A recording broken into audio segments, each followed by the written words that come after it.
welcome to our Milne call today. We are going to be discussing creating strong present levels using vertical progressions. So if your district already has StepUp's digital tools or you have the paper copies, which I can show you how to access later, you'll be able to use this to fast track some of that process to make it simple for your case managers or your process coordinators to write really strong present levels that are aligned to the general education curriculum. So to start off our time today, my name is Rebecca Kessler. I am a consultant and trainer with StepUp Consulting.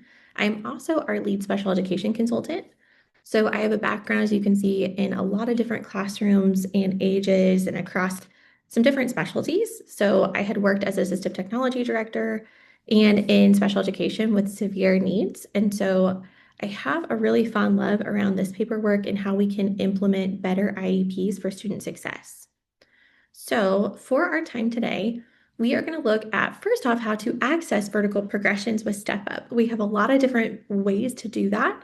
So we have those printed materials, and I can show you how to either purchase those if you would like to, or if you already have them, how to use them.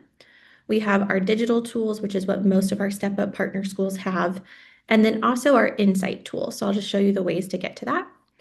A little bit of an overview over what a vertical progression is, what it looks like, what's included, how we use them to identify present levels versus grade level, and then finally using the vertical progression for writing support as we develop that present level of academic progress. With that said, I'm going to give the caveat today that we are not focused on functional performance. So if all you do is what I show you today, that does not complete your present level section because we have to address academic and functional performance. But I am going to show you how to fast track that process for academics. So first, if you have either our original map books or you have it's a little bit of a smaller spiral of the printed vertical progressions. You can see those on the far left-hand side. They're very skinny, but those ones include all of the K-12 vertical progressions for either math or ELA. And then within the assessment and teaching tools, so we've got those map books. They're located in there as well. So if you're inside one of those, you can go to that table of contents and you can see where those vertical progressions change over time. So that's one way to access them. However, a lot of our sites are using our digital tools.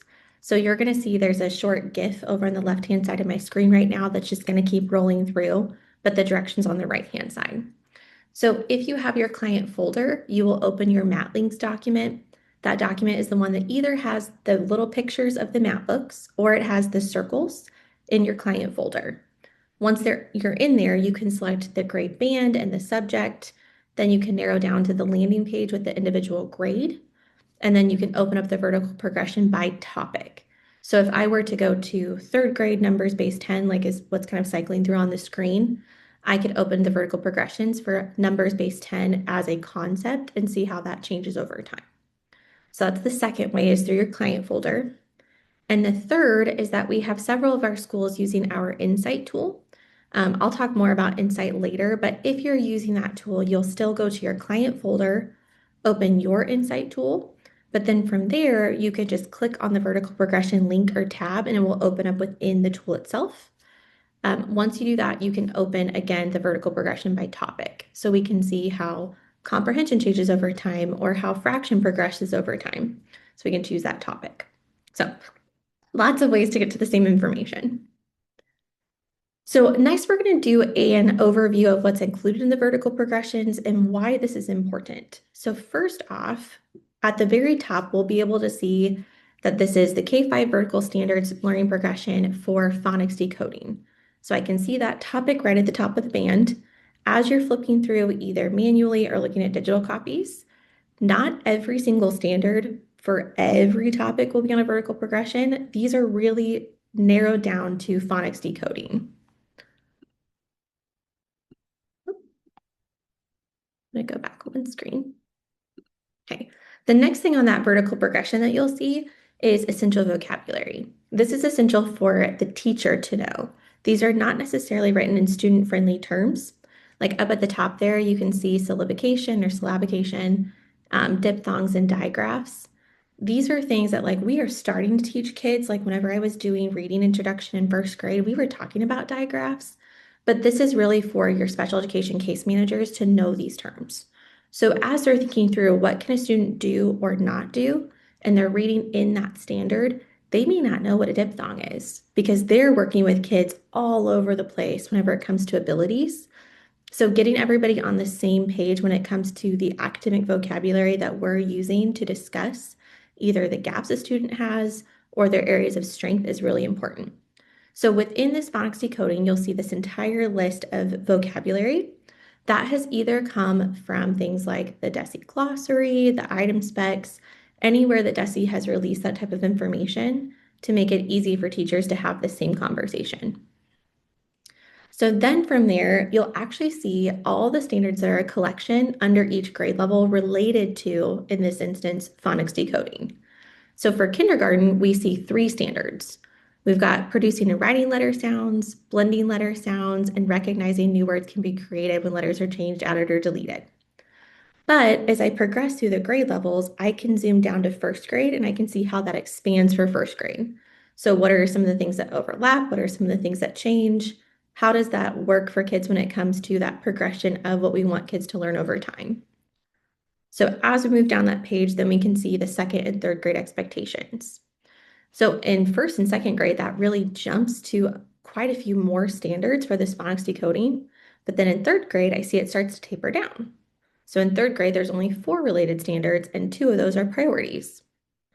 If I zoom out even further, fourth and fifth graders over here, they just have 1 standard for fourth grade and 1 standard for fifth grade.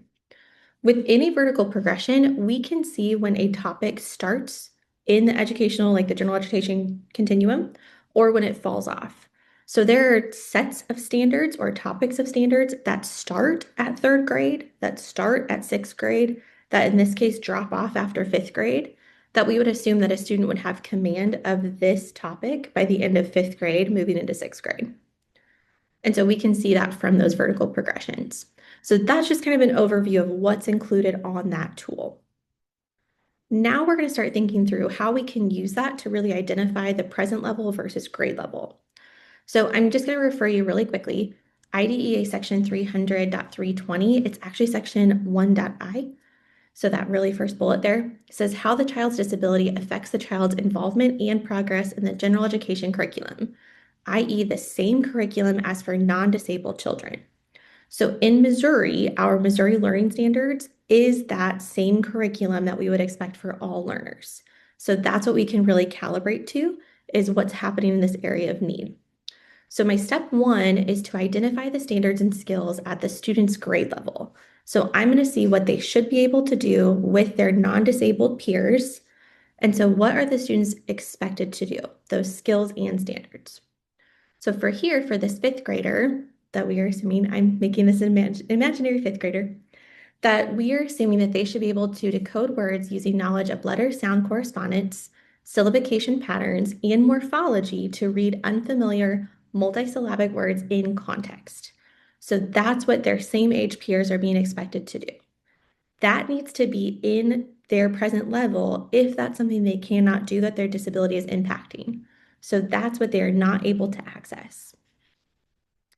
Then from there, I want to identify the skills the child is able to do. So I can use that vertical progression to actually back myself up previous grades to find where that falls off at. So what grade level does it place the student at? What type of standards are they working on? Do they have command of that entire grade level standards, or are they having some gaps in that grade level? So for this kiddo, I might start at third grade and say, can they decode multisyllabic words in context and independent of context by applying common spelling patterns? I might think yes or no, like I have data to show that they can or can't do that. Can they, the second one here, 3AB, can they decode words that have double final consonants when adding an ending? Yes or no? If I say no, they really can't do any of this in that third grade level. That's not where they are. My data is showing that they can't do those things. Okay, great. So we'll move up to second grade. Can they decode multisyllabic words in context by applying common sound, letter, correspondence, blah, blah, blah? Can they distinguish long and short vowels when reading regularly spelled 1 syllable? Can they decode regularly spelled 2-syllable words with long vowels? So I'm just doing a diagnostic through the standards by topic. Can they do this? Can't they do this? And so I'm trying to figure out where their actual present level within the general education curriculum falls. So for this one, I've actually identified that this child, who is a fifth grader, is currently able to do these second grade level skills. They can read short and long vowels in a single syllable word. They can regularly spell they can read regularly spelled two-syllable words. They can read common prefixes and suffixes. So that's what they can't do. But in that second grade level, they are still not able to read vowel digraphs or diphthongs, and they cannot read R-controlled vowels. So that's what they're struggling with.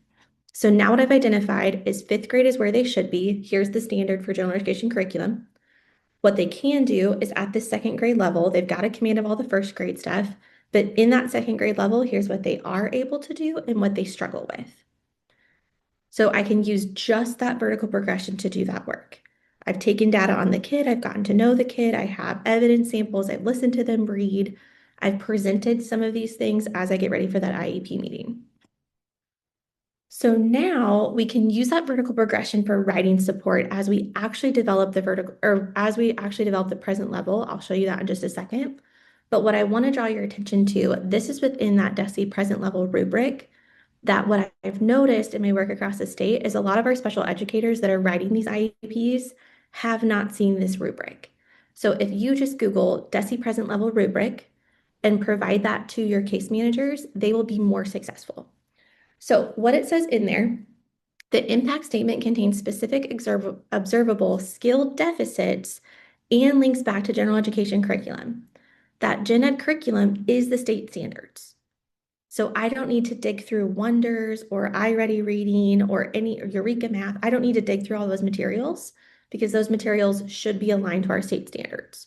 So I can use the vertical progression with those standards to do that work and link it back. The language of the impact describes how the child's disability relates deficits impact her involvement and progress in general education curriculum, not just what the deficits are. So I'm going to expand and say, this is what is causing this. These are what the gaps are. And then I want to do that in comparison to his or her same age typically developed peers. So what they are supposed to be learning at that grade level. So the way that we can do that is we can set up a really simple chart. And so in this instance, this is just as a reference guide. As I'm collecting data and information on this child, I want to say this is what they are able to do. This is what they struggle with in that same grade context, because that's likely, this might be a different later Milne call. This likely is going to lead to some of those IEP goal selection. And then I also have their same age peers, what they are doing. So here, all I did was I pulled that previous information we already looked at, and I pulled that all together. So they are able to read doing these things. They are struggling at that second grade level with these things, which all look like vowel relations. So that might be leading us in a direction for that IEP goal. And then this is what their same age peers are doing. So now what we do is we're going to pull that all together into that paragraph to create that present level related to this child's disability. So we name this little guy Jameson. Jameson has met eligibility in the area of SLD basic reading skills and reading comprehension. Jameson is able to read short and long vowels, regularly spelled two-syllable words, and common prefixes and suffixes at the second grade level. So that highlighted blue section comes from this highlighted blue section. However, he struggles with reading vowel digraphs, vowel diphthongs, and R-controlled vowels at the second grade level. That's in there because we are going to relate that later to IEP goals if that's in line. Then what I have here, this yellow section, this is when we compare it to his same age peers. Jameson is not able to decode at the fifth grade level, which would include demonstrating a command of letter sound correspondence, syllabication or syllabication patterns, and morphology, or the ability to break words apart by prefixes, suffixes, and roots. I included that statement because lots of times parents don't know what morphology is. Some special education teachers don't know what that is either. So I use the definition from the vertical progression to include what that means. We could have also done that with vowel digraphs and diphthongs. So I could have went back and shown something for a digraph like a vowel team, two vowels that make one sound, or a vowel diphthong where you have two vowels that your mouth shape changes as you're making that sound, like the O-I, oi type of sound. So I could have given those definitions or examples here. So in that actual present level, I have used only the information from the vertical progression of what those standards are that are related, which ones they cannot do, the standard for fifth grade. This is not information I'm pulling out of my head. This is information I'm pulling from the state standards as the general education curriculum. So some key takeaways for today. There are multiple ways to access your vertical progressions, whether you are using the map books, the vertical progression books, your school's digital tools in your client folder, or you are an Insight tool user. So you can access them in all those different ways. The vertical progressions are broad topics with standards sorted by topic and by grade level. So we can narrow down and see how things change when they start, when they fall off. We can find the topic and identify what the student can do, what they're currently struggling with, and what their peers are doing. And then we can use that information from the standards to craft the present level sentences.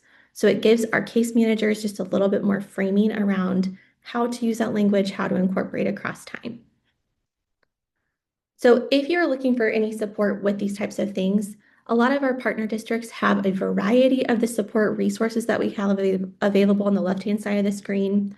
So whether you're using the curriculum management tool, the MAT tools, if you've purchased the 4 core books or the Insight SPED tool, we have all of those available. If you don't know, or if your special education director, process coordinator, case managers don't know how to access, we can talk through some ways to do that for them.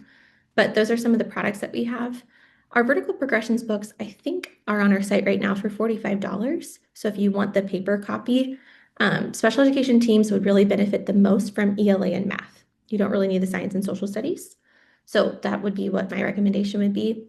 And then on the right-hand side of the team screen, you can see some more things. So the Insight SPED tool, it works with your compliance tools. So if you're using something like SPED Track, Insight really helps teachers dig into how are we planning specially designed instruction, how are we progress monitoring over time, but it really works well as a partnership with those compliance tools. Everything is exportable to PDFs. You have full ownership and it is a one-time purchase, so it is not a subscription. And for privacy reasons, it is stored in your school's, like if you have a OneDrive or a Google Drive or something like that. We also have additional special education professional developments that take about a half day to really deepen your team's knowledge. This is great if you have individuals that maybe were alternatively certified or come from a different certification area, and so they're newer special education teachers.